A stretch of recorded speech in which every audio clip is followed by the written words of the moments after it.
आगे बढ़ेंगे। अगली खबर देहरादून से है। लव जिहाद पर मुख्यमंत्री पुष्कर सिंह धामी ने बयान दिया है।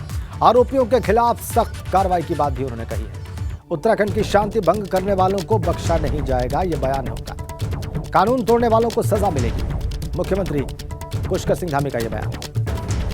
उत्तराखंड देवभूमि है और देवभूमि के अंदर इस प्रकार के कोई भी काम बिल्कुल भी किसी भी कीमत पर स्वीकार नहीं किए जाएंगे और कानून व्यवस्था की स्थिति किसी को भी अपने हाथ में लेने की कोई भी जो है परमिशन किसी को नहीं होगी।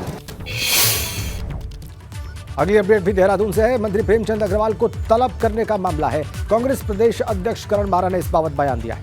मंत्री को तलब किया तो कार्रवाई क्यों नहीं हुई, ये बात कही है करण मारा ने, जो कि कांग्रेस के प्रदेश अध्यक्ष हैं। कांग्रेस प्रदेश अध्यक्ष ने इस बाबत बयान दिया है। कहा है कि मंत्री को तलब किया तो फिर कार्रवाई क्यों नहीं हुई। मंत्री प्रेमचंद अग्रवाल को तलब करने के मामले से जुड़ा बयान करण मारा का, जो कि कांग्रेस के प्रदेश अध्यक्ष हैं। अगर अपनी छवि ठीक रखनी है बीजेपी को और माननीय मुख्यमंत्री जी को, तो उनको कंट्रोल करना चाहिए। बड़े जोश में अखबारों में छपा कि मुख्यमंत्री ने तलब किया मंत्री को। अब हम पूछ रहे साहब तलब तो क्या था, लेकिन वो तलब करे हुआ नतीजा क्या हुआ, अभी तक तो कुछ देखने को आया नहीं। तो खाली छवि सुधारने के लिए ये कहते हैं कि तलब कर लिया है, इससे काम चलने वाला नहीं। एक्शन करके दिखाएं तो अच्छा लगेगा। और चलिए बात करते हैं चारधाम यात्रा की। चारधाम यात्रा को शुरू हुए 1.5 महीने से ज्यादा का वक्त हो गया है। जैसे जैसे वक्त बढ़ रहा है, चारधाम यात्रा में भक्तों का सैलाब भी बढ़ रहा है। और आप चारों तरफ मेरे आप तस्वीरें देख रहे हैं। कहाँ कितने श्रद्धालुओं ने दर्शन किए वो हम आपको बता रहे हैं। केदारनाथ धाम में 7,34,655 श्रद्धालु अब तक दर्शन कर चुके हैं। ऐसे ही बद्रीनाथ धाम में 5,99,000 यानी लगभग 6 लाख श्रद्धालु दर्शन कर चुके हैं। गंगोत्री धाम में 4,08,463 श्रद्धालुओं ने अब तक का गंगोत्री धाम में मां गंगा के दर्शन किए हैं। और यमुनोत्री धाम की अगर बात करें तो यहाँ पर अब तक 3,69,826 श्रद्धालु पहुंच चुके हैं। उत्तराखंड में चारधाम यात्रा पर तीर्थयात्रियों की भीड़ उमड़ रही है। पहाड़ में रुक रुक कर बारिश भी हो रही है, मगर तीर्थयात्रियों में जबरदस्त उत्साह देखा जा रहा है।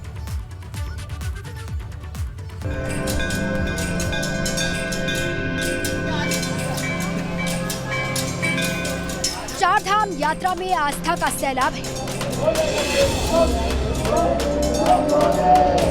भारी संख्या में यात्री देवभूमि उत्तराखंड पहुंच रहे हैं।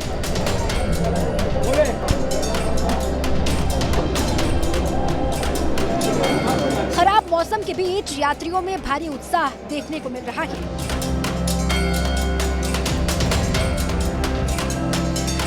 चारधाम की यात्रा को शुरू हुए करीब 1.5 महीने का वक्त बीत चुका है। इस 1.5 महीने में सबसे ज्यादा श्रद्धालुओं ने बाबा केदार के दर्शन किए। चारधाम यात्रा में अब तक 21 लाख से ज्यादा श्रद्धालु दर्शन कर चुके हैं।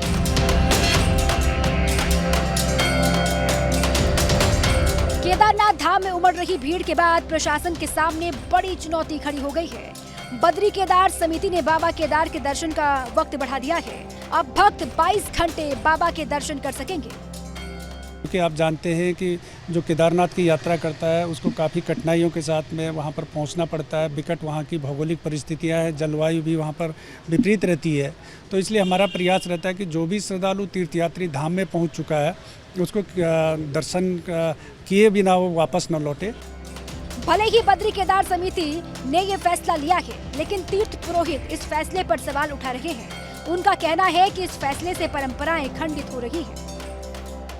पहले जो पैटर्न रहता था यात्रा का, वो बद्रीनाथ में ज़्यादा यात्री आते थे, लेकिन इस बार केदारनाथ में यात्रियों की संख्या ज़्यादा है। हालांकि जो है प्रत्येक यात्री को दर्शन की सुविधा मिलनी चाहिए और बद्रीनाथ केदारनाथ मंदिर समिति ने इस बार जो दर्शन का समय है वो 22 घंटे कर लिया है, जो कि परंपराओं के अनुसार तो नहीं है, पहली बार ऐसा हुआ है। चारधाम के लिए अब तक 40,60,000 श्रद्धालु पंजीकरण करवा चुके हैं। सबसे ज्यादा केदार धाम में 7,34,655 भक्तों ने दर्शन किए। बद्री धाम के दर्शन करने वालों का आंकड़ा 5,99,477 है। तो वहीं गंगोत्री धाम में 4,08,463 श्रद्धालु माथा टेक चुके हैं और यमुनोत्री धाम में 3,69,826 लोगों ने दर्शन किए। लगातार भीड़ बढ़ रही है। बाबा केदारनाथ धाम में 15 मई तक जो रजिस्ट्रेशन है उस पर भी रोक लगाई गई है। उसके बावजूद भी श्रद्धालु लगातार पहुंच रहे हैं। संख्या इतनी ज़्यादा है कि हरिद्वार, ऋषिकेश और उससे आगे के जो मुख्य पड़ाव है वहाँ पर भीड़ की स्थिति बनी हुई है, जो प्रशासन के सामने भी चुनौती बन रही है। देहरादून से अपने सहयोगी मनवर रावत के साथ पंकज राणा, एबीपी गंगा। और उत्तराखंड में चारधाम यात्रा अपने चरम पर है, लेकिन पर्यटकों की संख्या बढ़ रही है। उसके चलते कई जगहों पर जाम भी लग रहा है। हरिद्वार, ऋषिकेश और देहरादून समेत अन्य पर्यटक स्थलों पर लोगों की भीड़ दिखाई दे रही है। खास करके चारधाम यात्रा मार्गों पर पर्यटकों और स्थानीय लोगों को रोज जाम की समस्या से जूझना पड़ रहा है। यह समस्या ट्रैफिक पुलिस के लिए भी चुनौती है। हालांकि वीकेंड पर ट्रैफिक मैनेजमेंट के लिए एक्स्ट्रा फोर्स तैनात करने की बात कही जाती है। पुलिस का दावा है कि इस समस्या से निजात पाने के लिए प्लान भी तैयार किया जा रहा है। श्रीनगर के जंगलों में भी लगातार आग लगने का सिलसिला जारी है और इससे पर्यावरणविद चिंतित हैं। उनका कहना है कि अगर जंगल इसी तरह से जलते रहे तो देवभूमि के पहाड़ एक दिन वीरान हो जाएंगे। गर्मी बढ़ते ही जंगलों में और उसके बाद पर्यावरणविद चिंतित।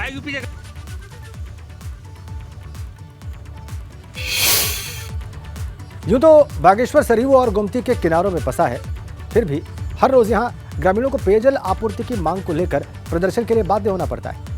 नदी गांव के श्याम मंदिर वार्ड के कुछ परिवारों को लंबे समय से पेयजल समस्या का सामना करना पड़ा है। उपभोक्ताओं को नियमित वहां पर पानी नहीं मिल रहा है। करीब 1 साल से आ रही समस्या का समाधान नहीं होने पर महिलाओं ने कलेक्ट्रेट परिसर में प्रदर्शन किया।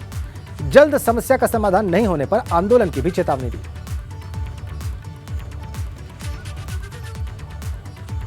बागेश्वर में पेयजल आपूर्ति बाधित, लोग प्रदर्शन करने को मजबूर। पानी का संकट श्याम मंदिर वार्ड में। समस्या को लेके आए हुए हैं हम। कितने दिनों से हमें 6 महीने से ज़्यादा हो गया यहाँ पानी की समस्या को उठाते हुए। कभी जेई हिसाब से बात होती है, कभी जेई हिसाब से वो कहते हैं आज नहीं कल आ जाएगा, परसों आ जाएगा, लेकिन वहाँ पर को कोई देखने वाला नहीं है। क्या कहते हैं, डीएम साहब से मिलने आए हुए हैं और हम ये लास्ट चांस है। इसके बाद हम या तो रोड जाम करेंगे और उसकी समस्त जो जवाबदेही होगी, शासन प्रशासन इनकी जवाबदेही होगी। हमें कितने मंचों पर उठा दिया गया है, लेकिन पानी की समस्या का अभी तक हल नहीं हो पा रहा है। 2022 मार्च से पानी की समस्या से बहुत जूझ रहे हैं। हम जल संस्थान के पास भी 10 बार से ले गए होंगे एप्लीकेशन लेके, और जल संस्थान ने अभी तक कोई संज्ञान नहीं दिया। बहुत परेशानी आ रही है और इस समस्या का समाधान आप डीएम मैडम के पास हम ये आखिरी बार अपनी उम्मीद लेके आए हैं कि हो सकता है ये हमारी समस्या का समाधान कर दें या कोई व्यवस्था हमारी करें। इधर हल्द्वानी में प्रस्तावित फ्लाईओवर का प्रेजेंटेशन 10 जून को डीएम नैनीताल के सामने होगा। इसके लिए 8 जून तक पीपीआर की फाइनल रिपोर्ट आ सकती है और सारे इनपुट मिलने के बाद ट्रांसपोर्ट से जुड़े लोगों, व्यापारियों और जनप्रतिनिधियों के साथ एक बैठक भी की जाएगी। फ्लाईओवर का भी पीपीआर सबमिट हुई है, उसमें कुछ हमने अपने आइडियाज़ उनको कहा है कि इसको और ऐड ऑन करें, और इस संबंध में हमने जिलाधिकारी महोदय को भी कुछ जानकारी दे दी है। पीपीआर संभवतः उनके द्वारा निर्देश दिए गए हैं कि 10 जून तक इसका प्रेजेंटेशन दिया जाए। तो हमने जो कंसल्टिंग फर्म है हमारी, उनको हमने निर्देश दे दिया है। संभवतः 8 तारीख तक हमारे पास पीपीआर की फाइनल रिपोर्ट आएगी।